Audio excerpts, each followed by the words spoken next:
monarch in the British Empire was Queen Elizabeth II, and she reigned for how many years? 70 years. What if I told you she was never meant to be queen? Come, let me give you a quick history lesson.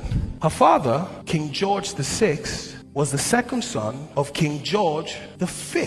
King George V had two sons, Edward VIII and King George VI.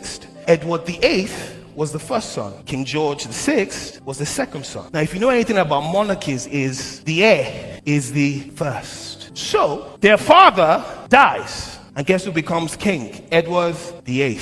King George died in 1936. The problem was, Edward VIII started having an affair with an American married woman called Willis Simpson in the early 1930s. So he was in love with a married woman. When the king died, Edward VIII becomes king, January 1936. And the love is still loving. The fire is burning.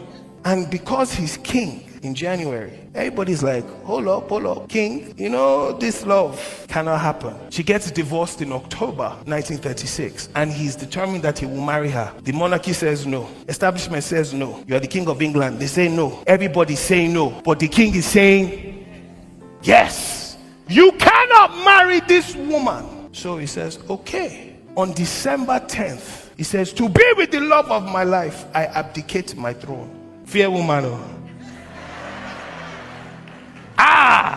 The man that was born, groomed to be king his whole life, sat on the throne, but because of woman, he says, I abdicate my throne.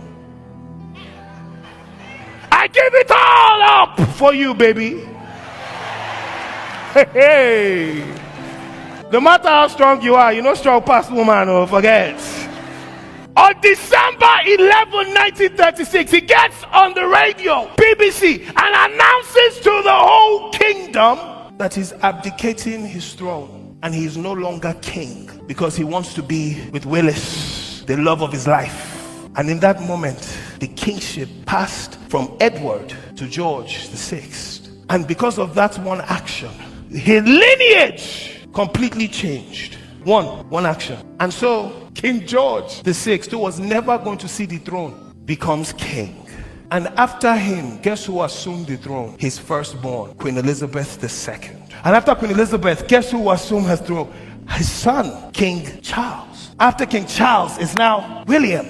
It all changed. One action. Don't tell me that your actions cannot impact generations. You need to understand that your obedience can have a lasting impact on your generation. It's not about how you feel. It's about what is at stake.